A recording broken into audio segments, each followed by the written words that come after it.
Hey everyone, welcome back to bageltcg. Today we're going to be going over the spoilers that we have so far for Everfest, now that I'm back and able to get on my recording rig. And in the future, as spoilers come every few days, I think spoilers actually don't come for about 2 weeks now, but we already have 5 or 6 so far, so I'm going to go over those. But as spoilers come, I'll keep making videos like this to keep you all on top of the spoilers and also kind of theorizing and talking about what these spoilers could mean for the game and what cards could work with them. Starting off, we're going to go from oldest spoilers to, I guess, newest spoilers that came out, I believe, today. So the oldest spoiler, we've got Valda Bright Axe here. We all know I'm a Guardian hero at heart, Guardian hero player at heart, and Valda's a great Guardian. She's the first young hero with over 20 health. She has 21 health here. It's kind of interesting and maybe a little good if you want to go full control with her, but probably won't make a massive difference with just 1 point of life. It's something to note, though. It definitely gives you a slight edge there. Unfortunately, most of her abilities surrounds, the multiplayer format, kind of the ultimate pit fight format. I do have a format that I play that's multiplayer that I came up with called Splice, which you can see a video of on the channel, and she's pretty cool in that format. But for competitive standpoint, she's not going to be doing much unless there's a lot more support for her in the Everfest set. Right now, she has the ability where whenever an opponent draws a card during an action phase, you get a Seismic Surge token for each card drawn this way. So, it kind of punishes your opponent for drawing cards. Every time they draw a card, you get a Seismic Surge. At the start of your turn, if you control 3 or more Seismic Surge tokens, cards you own with Crush gain Dominate this turn. So she has the ability to, if you have 3 or more, the second effect is quite good, giving all of your Crush cards Dominate. It's cards you own with Crush gain Dominate, so if you somehow go again off a Crush, it'll get Dominate too. This is pretty good because it's basically a free version of Bravo's ability, just only on Crush cards, which is pretty much all the Guardian cards anyways. The downside here is 3 Seismic Surges is a lot to get. You can get 1 confirmed off of Tectonic Plating, but the other 2, you don't have any easy way to get them. The only cards right now for Guardian that give you access to creating Seismic Surges are through Oldhim, and they are Earth, or they're Elemental Guardian cards, right? So she's not able to access those Elemental Guardian cards, and there's no regular Guardian cards that can make Seismic Surges, as far as I know, outside of Tectonic Plating. So you basically have to either force your opponent to draw 2 cards, or just hope they draw 2 cards, which makes it pretty hard to pull off. So I'm going to assume that they print some support for her in the set that either forces your opponent to draw cards somehow, maybe keeps parity, or you draw 2 cards, your opponent draws 1, something like that. Or just straight up ways that make Seismic Surges similar to the auras that Oldhim has that create Seismic Surges. Just some more ways to make those Seismic Surges, because right now it's nearly impossible to pull off her second ability without a lot of work on your opponent's part. So for now, she's kind of meh. If they make strong cards that support her second ability, which is the strong ability, I think she'll be quite good. I think she'll be a quite good kind of crush control deck, using dominated crushes to keep tempo while also having a high life total and some powerful blocking cards through Guardian. So that's Valda Bright Axe. I don't really have any support cards to show you right now because she doesn't come with any yet, but she's pretty cool card. Next up, we've got Life of the Party. So we have the red, yellow, and blue for this. Life of the Party costs 2, blocks for 2, and the red is for 4. 4 damage. It's in a generic attack action, and it says you may discard or destroy a card you control named Crazy Brew rather than pay Life of the Party's cost. If you do, choose all modes. Otherwise, choose one at random, right? So this card is referencing Crazy Brew, which we have right here. Crazy Brew is a card from the first set, Welcome to Wraith. It's a generic action item, costs 0, it pitches for 3. It has an action where you destroy it and roll a 6-sided die. On 1 or 2, you lose 2 life and go again. 3 or 4, you gain 2 life and go again. And on 5 or 6, you gain 2 resources, 2 action points, and your next attack this turn gets +2. So all pretty good there. It's not an amazing card because it doesn't block, as all items don't, I believe. And also, you have a chance just to do nothing with it, just waste an entire card and lose 2 life. It does have a 66% chance to at least be net positive, which is nice, but even the 3 or 4 isn't that good. You'd rather just play Sigil of Solace there. So it's really only good when you roll a 5 or 6. But now with Life of the Party, so we're going to look at the blue here. The only difference I believe between the cards is blue attacks for 2, yellow attacks for 3, and red attacks for 4. I guess we'll look at the red actually. So we'll look at the red here. This is probably the most popular one you'll play. So you'll either discard or destroy a Crazy Brew. So you'll either have this in your hand or you'll have it on the field. You will discard or destroy it. Hopefully, I guess discard, because I don't believe Crazy Brew has Go Again when you play it. It does not. So if you play this on your turn, you'll use your action point. So it's more appealing to arsenal this Life of the Party until you draw Crazy Brew, and then play Life of the Party from arsenal, discarding your Crazy Brew. So let's say right now you're discarding Crazy Brew. You're not paying the cost for this. So it's basically as if you're pitching the Crazy Brew for the cost of Life of the Party. You're just discarding it instead. But if you're playing 3 red Life of the Party and 3 Crazy Brew, or 2 and 2 if you're in Blitz, it doesn't particularly matter because you're just going to need 1 for each Life of the Party. And it's going to have the effect of, for essentially 3 resources in the way that you're discarding the card instead of pitching it because it's free. So for the cost of 1 card, 3 resources, whatever you want to say, it is saying when it hits, you gain 2 life. It's swinging for 6, and it has Go Again. So let's say it's a blue because you're discarding your Crazy Brew. It's a blue that says swing for 6 with Go Again. If it hits, gain 2 life. So how good is that? It's pretty good. Throttle is a great card that is for 2, I believe. You swing for 6 on the red, and it has Go Again if you boost, which is pretty powerful. It's one of the stronger mech attacks. There's not a lot of cards that just have innate Go Again like that, especially with for 6 and for gaining 2 life. I don't know if the other versions of Life of the Party are playable, the yellow and the blue. They're just not swinging for enough damage, really. Like if this is skipping ahead of cards, if this is only for 4 or I guess 5, that's not as good as for 6 here. But I don't think this is bad. I think I just don't think it's bad. I don't know what deck it goes in specifically because it's just a generic card, so it can go in any deck.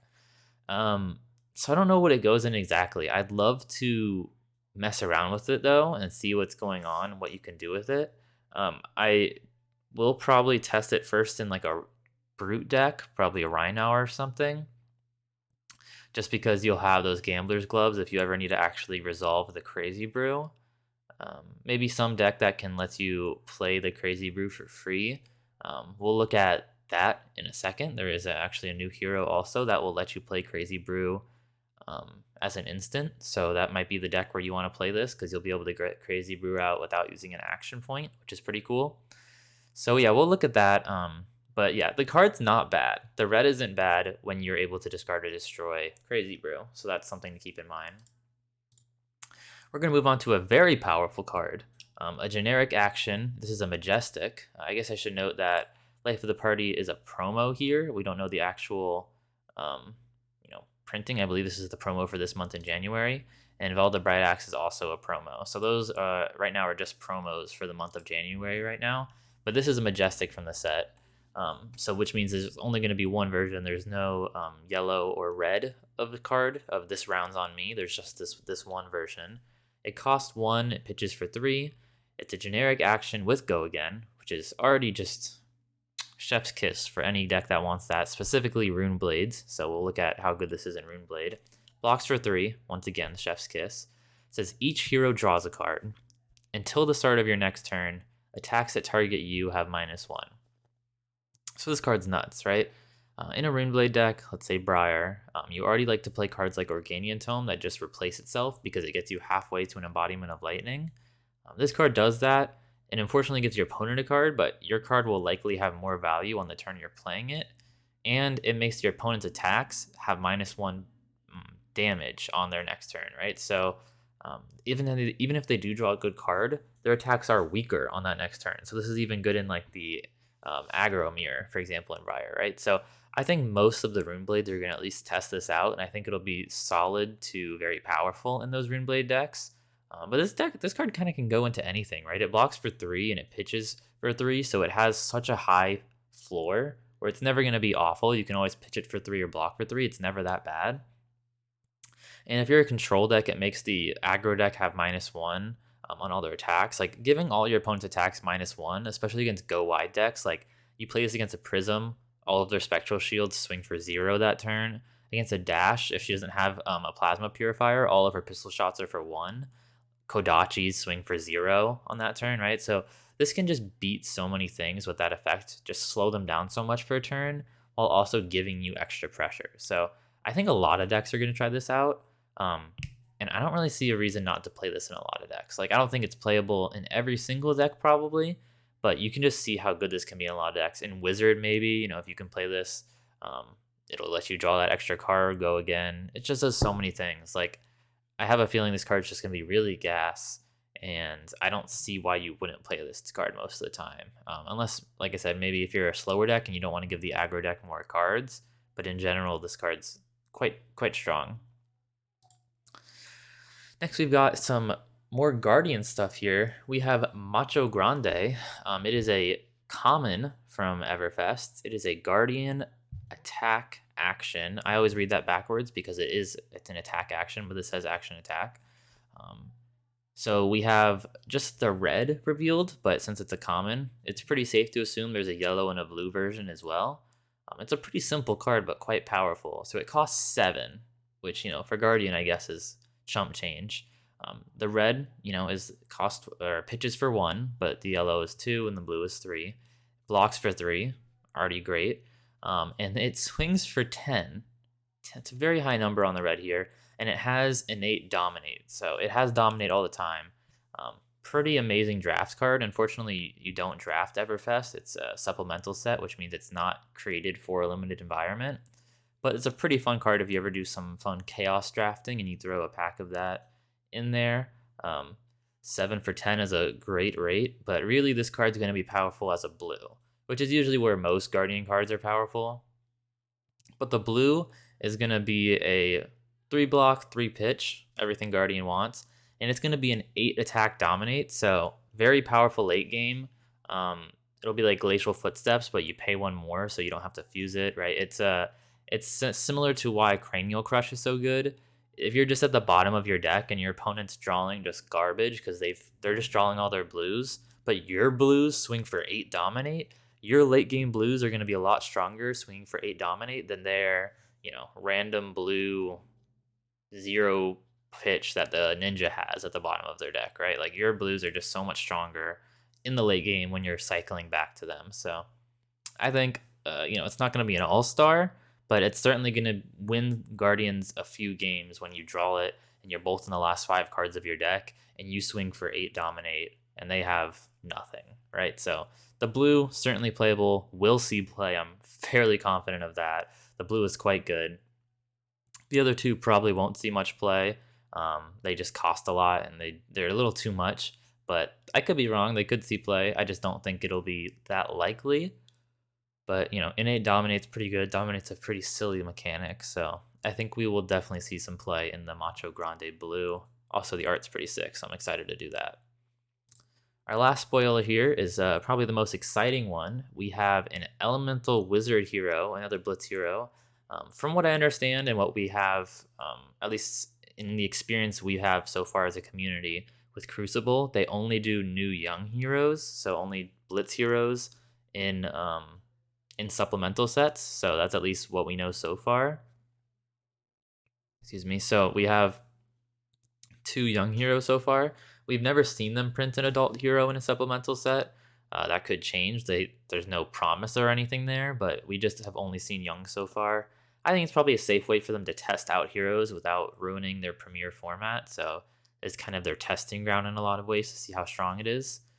But to the card, this card's name is Icelander, which is pretty funny. So we have Icelander, who has the essence of ice. So this card can play wizard cards, the wizard class cards, and also ice cards and elemental cards. It says, if it's not your turn, you may play non-attack action cards with blue color strips from your arsenal as though they were an instant. Which is pretty absurd. I'm going to say that. It's pretty absurd. If you have a blue non-attack in your arsenal, you can play it at instant speed on your opponent's turn. So that's what I was talking about with not having to use an action for your crazy brew. Second card is whenever you play an ice card during an opponent's turn, they get a frostbite. Pretty strong as well. It's basically them trying to make a control wizard, giving your opponent frostbite. I mean, ice is the attribute of it's the essence, I guess, of control out of the three, and I think that's what this is trying to be, a control wizard. It starts with 18 life, which isn't the full 20, but is better than Kano, who only starts at 15. Has the 4 intellect. Interesting to note, it's a majestic here. I don't really like that. I heard someone say that that might mean that there's going to be cold foils of them, which I guess is cool, but I wish all heroes were just tokens. It would feel bad to pull this as your majestic. You know, you'd rather be pulling pretty much anything else other than just a hero card. As a legendary for Shiana, that was still kind of annoying, but at least cool because it was worth money.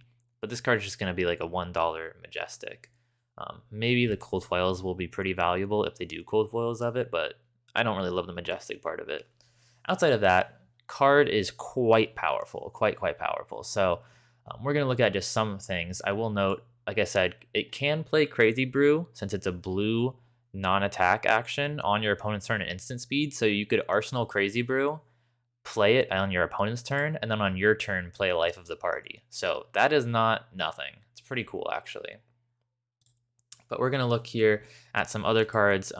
Unfortunately, I can't on FabDB, where I build everything, can't show you the actual hero yet. So we're just going to show you separately using ice cards on Lexi and then Kano wizard cards. So some powerful plays here, right? Some controlling cards. If we're playing, I believe it just says if you play any ice card, right? So if we blizzard an opponent to make them target attack loses and can't gain go again, right? If we play Blizzard on their turn, they get a Frostbite. That's pretty good. If we Arsenal Blue Winter's Bite and then play it on the opponent's turn, they have to discard a card unless they pay 1, and they're getting a Frostbite. So Blue Winter's Bite is just a definite auto include in her deck. Definitely 2 of. Some other powerful cards is Channel Lake Frigid you can play. If you play this at an instant in response to the opponent playing a card, I do believe that that card doesn't increase in cost because they have already paid for it. But this will make their next card they play. You know, if they pass priority and you play Channel Lake Frigid, it'll do that. It also gives you like a free turn on their turn of playing it because the channel part says at the beginning of your end step, you have to bottom an ice card. So you can play this Channel Lake Frigid even without an ice card to bottom for it. And as long as you have that ice card at some point to bottom for it on your turn, if you can draw into it, you can keep this Channel Lake Frigid. So Channel Lake Frigid will also give them a Frostbite because it's an ice card.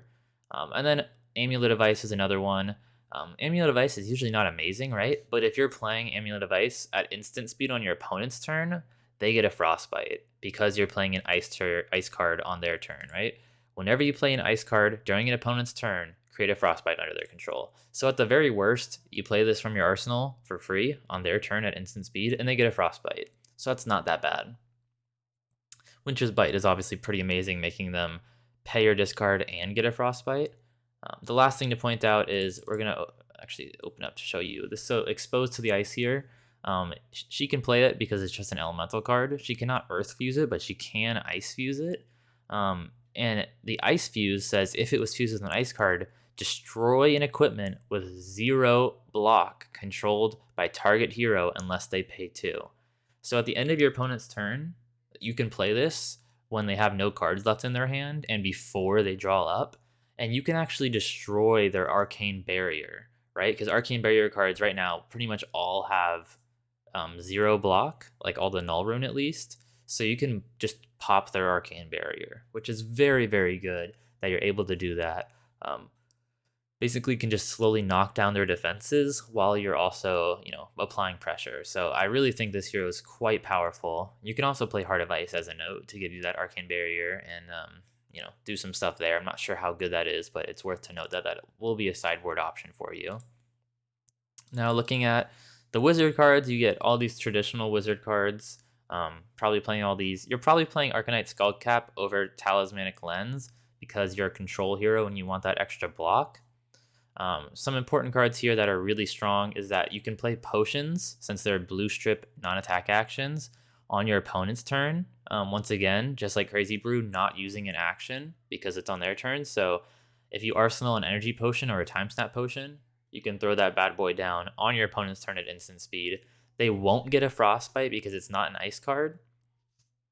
Excuse me, but they will be quite good because you're not using an action on your turn. If it passes back to you, you can just pop that E-Pot, pop that Time Snap, something like that. Other powerful cards is Gaze the Ages. If you played another wizard non-attack this turn, you can put it into your hand as it resolves, right? Play that. That's a blue you can play from Arsenal. Blue Reverberate, if you play that from Arsenal, if it deals damage, you banish a wizard non-attack from your hand with cost 1 or less. 1 cost or less equal to the damage dealt by Reverberate. That's kind of confusing. You banish a wizard non-attack action card from your hand with resource cost less than or equal to the damage dealt, right? So what it's saying is if they don't block this and then they take 1, you can banish a wizard non-attack from your hand with cost 1 or less. If you do, you can play it as an instant. So this kind of lets you do 2 things on your opponent's turn. The most powerful blue people are talking about is Stir the Aether Winds. Cost 2. You can play it from your arsenal on your opponent's turn because it's a blue. It says you may play your next wizard non-attack this turn as though it were an instant. And if it has an effect that deals arcane, instead that effect deals that much arcane plus 1. So pretty strong there as well. Lets you stir into like a forked lightning or anything like that. The best thing about, or the best part I should say about doing non-attacks on your opponent's turn as wizard is you can do it before they draw up and after they've used all their cards, which means they have basically no way to block your damage. They have no cards in hand and they can't block with physical armor, so they are just taking everything. It's kind of the prime time for wizards to deal damage. We've also got these reds I didn't, Chain Lightning I just threw in here. These are just generically good wizard cards, but really I wanted to show these blues. Whisper of the Oracle, another blue that you can play on your opponent's turn to opt to. You cannot gain action points on your opponent's turn, so the go again doesn't really matter.